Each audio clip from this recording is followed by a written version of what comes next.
আমরা বন্ধুদের যখন বলতেছিলাম বন্ধু তুই ভোট দিছিস নাকি, তোর আঙুলে তো কালি নেই, কিন্তু বলতেছে না আমি তো ভোট দিছি, কালি মুছে গেছে। এখন আছে, আমি যখন লাস্টে ভোট ওর নেই।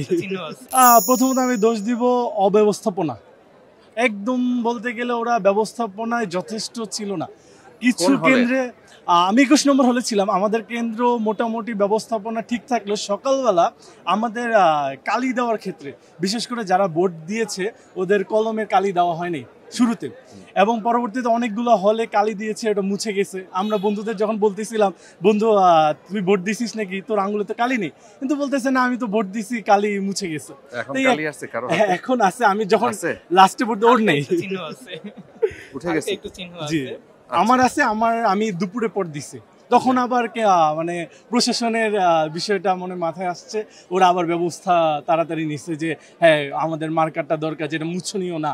কিন্তু আগেরগুলো অনেকে শুরুর দিকে মানে ওরা প্রশাসন আমাদের পরিচিত অনেকে ছিল, তো তাই ওরা প্রথমত আমাদের যখন ফিস্ট হতো ওরা লিস্ট দেখে জাস্ট আমাদের নামটা কনফার্ম করতো, তাই দ্যাটস ওয়াই ওদের তেমন কোনো মানে ভাবছে যে কোনো সমস্যা হবে না, আমাদেরই তো সব শিক্ষার্থী, তাই প্রশাসন ওই জিনিসটা মানে এইভাবে নেয় নাই যে মানে জাহাঙ্গীরনগর, আসলে জাহাঙ্গীরনগর ইউনিভার্সিটি হচ্ছে বাংলাদেশের একমাত্র আবাসিক 100% আবাসিক বিশ্ববিদ্যালয়, যদিও এখন সবাই থাকে কিনা আমি জানি না। হ্যাঁ এখন আবাসিক, মাঝখানে র্যাগের কারণে একটু সমস্যা হয়েছিল, বাট এখন সম্পূর্ণ। তো এখানে প্রায় সবাই সবাইকে চিনে, তাই না? জি। তো এইখানে কি যদি কেউ চায়, ধরেন আপনার হাতে কালি দেয়া নাই, আপনি যায়া আবার ভোট দেওয়ার মানে সুযোগ আছে কিনা? দ্বিতীয়বার ভোট দেওয়ার সুযোগ নেই। যেমন আমার প্রত্যেকটা স্টুডেন্ট একটা সিরিয়াল নাম্বার আছে, আমাদের হলে একটা সিরিয়াল থাকে। আমি যেমন 50 ব্যাচ, আমার একটা সিরিয়াল ছিল, আমার পরের বন্ধু ওর একটা সিরিয়াল আছে।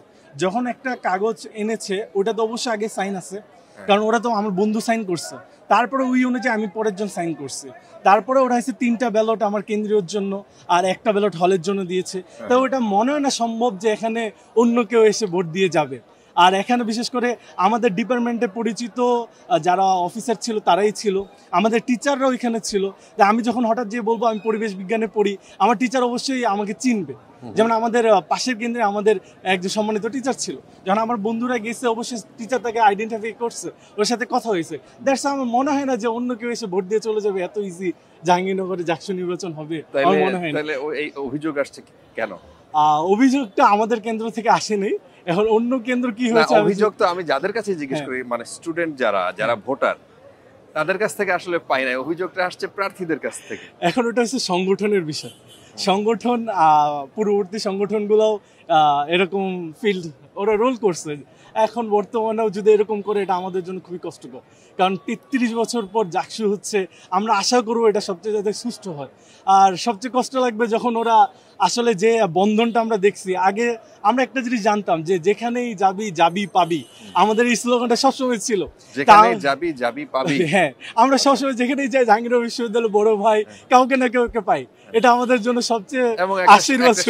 সুযোগ পাওয়া যায়, তাই না? সুযোগ পাওয়া যায়, আমাদের গল্প মানে জাহাঙ্গীরনগর বন্ধন সব জায়গায় চলে। জি, এখন আমরা আশা করেছিলাম যে সবার মধ্যে অনেক সুন্দর একটা বন্ধন থাকবে, সবাই একসাথে আসবে, ভোট গণনা হবে, আমরা আনন্দ করব।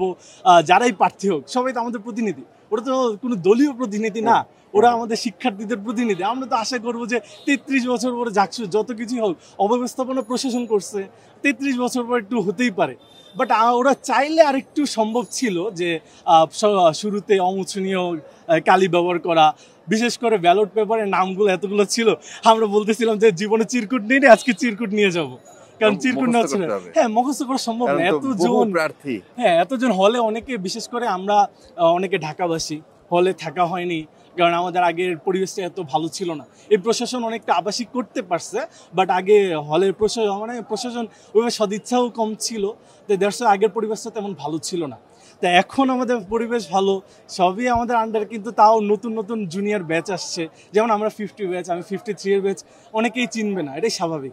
তাই আমাদের এখানে যখন প্রার্থী হয়েছে ও হলে কাজ করতে চায়, আমরা তো সবাইকে চিনবো না যে ও আসলে কতটুকু নামে পরিচয়, ওকে আমরা অনেকে চিনি, ধরেন ও কাজ করছে, ওর চেহারায় চিনি, ম্যাক্সিমাম এটা হয়। এতজনের নাম ক্যাম্পাসে সবাই সবার সাথে পরিচিত চেহারায়, মূলত নাম মুখস্থ হয় যখন বারবার কথা হয়।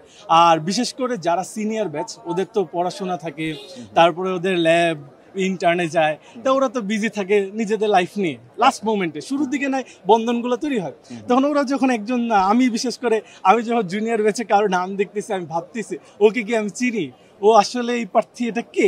আবার যেমন আমি যখন কেন্দ্রীয়তে ভোট দিছি একই নামে দুজন পেয়েছি, নাট্যতে একজন আর একজন সাংস্কৃতিকে। তা আমি যখন দেখলাম আমি একটু কনফিউজ হয়ে গেলাম, আচ্ছা এটা কোন হবে কোন পদ, এখন আমি কি চিরকুট বের করবো নাকি কি করবো, একটু কনফিউশন তৈরি হয়ে গেছে। বাট এখানে প্রশাসন একটা জিনিস করতে পারতো, সবার ছবিটা অ্যাড করে দিতে পারতো। যদি ছবিটা অ্যাড করে দিতে পারতো আমার চিনতে কারো সমস্যা হতো না, আমি দেখতাম আসলে সে কাজ করছে। সে তো যে ভোটার তালিকা সেখানে তো ছবি ছিল। ভোটার তালিকা আমি ব্যালট পেপারের কথা বলছি, কারণ ব্যালট পেপারে তো আমি যাব হঠাৎ, ভোটার তো সবাই ভোট চাইতে আসছে, আমি চিনি, আবার আমার পরিচিত বন্ধু আছে, কিন্তু আমি বন্ধুকে জাস্ট চেনাতে নাম চিনি, ওর রোল জানি, ওর আমাকে ব্যালট নাম্বার জানি, কিন্তু কাজ করেছে ধরেন সিনিয়র ভাই যাবে জুনিয়র, তাকে আমি ভোট দিব কিভাবে? এখানে তো অনেক স্টুডেন্ট, 12,000 স্টুডেন্ট, যেহেতু আমরা ভোটার আর আমাদের সিনিয়র ভাইরা ছিল, তাই কাজের ক্ষেত্রে তাদের চেনার ক্ষেত্রে নামটা আর ব্যালট নাম্বারটা মুখস্থ করা খুবই কঠিন। আর যখন নামগুলো একই হয়ে গেছে কাছাকাছি, তখন আমরা অনেকে নিক নেমে চিনি, এই নামটা ধরেন নাই, আমরা জানি নি ও ফুল নেম আমরা যখন শুনি না। এরকম অনেক প্রার্থী আছে যার নাম শুনে আমরা আবার তোর নাম এটা, আমরা তো জানি না, তোর নিক নাম তো এটা, তুই ওর নাম এটা হয় কিভাবে? তখন কি আমরা ব্যালটে এরকম অনেকের হয়েছে যাওয়ার পরে একটু কনফিউশন। যেমন আমি যখন ব্যালট বক্স ব্যালটে আমি টিক দিব, আমার ফ্রেন্ড পাশে ছিল, আমাকে বলতেছে, আমার আসিফ ফ্রেন্ড, ও অলরেডি কথা বলছে, ও বলতেছে যে বন্ধু আমি এখানে কাউকে চিনতেছি না, কাকে ভোট দিব, পাশাপাশি কথা হইতেছে, কারণ কিছু করে না, আমি তো চিনতেছি না, আমাদের রুমে যে গতকাল আসছে ও তো আগেও কাজ করছে, ওর নামটা কি একটু বলতো। তখন আমি যে নাম বলছি ও দেখে দুইটা নাম বলছে, ব্যালট নাম্বার বল, নাম মিলাইতে পারতেছি না। তখন বিষয়টা হলো এরকম একটা প্রবলেম হয়ে গেছে। তা আশা করেছিলাম যে আরেকটু ব্যবস্থাপনা ভালো হবে।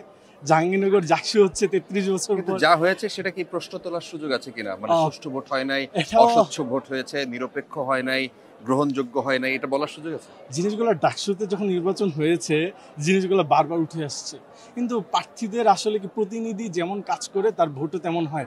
এখানে বিষয়টা হলো আমরা এর জন্য লেজুর ভিত্তিক বিষয়টা থেকে দূরে থাকতে চাই, যে লেজুর ভিত্তিক হবো না, আমরা আসলে ছাত্র প্রতিনিধি তৈরি করব, যারা ভবিষ্যতে হ্যাঁ নেতা হতে পারে, নেতার গুণ থাকা উচিত, কিন্তু নেতার গুণটা ছাত্র প্রতিনিধির মাধ্যমে হওয়া সম্ভব। তা আমরা চাচ্ছিলাম যে বিশেষ করে হল ভিত্তিক একটু যাতে নিরপেক্ষ থাকে, ওইখান থেকে আসলে প্রার্থী চলে আসুক যে আসলে ছাত্রদের নিয়ে কাজ করতে চায়, ওরা কিন্তু পরে কেন্দ্রীয়তে গিয়ে বড় ধরনের নেতা হওয়ার সুযোগ থাকে। তা আমরা চাই যে লেজুর ভিত্তিক বাদ দিয়ে যদি করতো, তাহলে আসলে তার কাজের উপর ডিপেন্ড করে, কেউ দলের উপর না, যে আমি হ্যাঁ শিবির আমি সাপোর্ট করি আমি শিবির দেবো, বা আমি ছাত্রদল সাপোর্ট করি আমি ছাত্রদল দেবো, এটার বাদে যদি হ্যাঁ জাস্ট প্রতিনিধি থাকতো যে আমি কাজ করে আমাকে ভোট দিন, ওই কাজের ভিত্তিতে যখন করতাম তখন এই ধরনের কোশ্চেন আসে।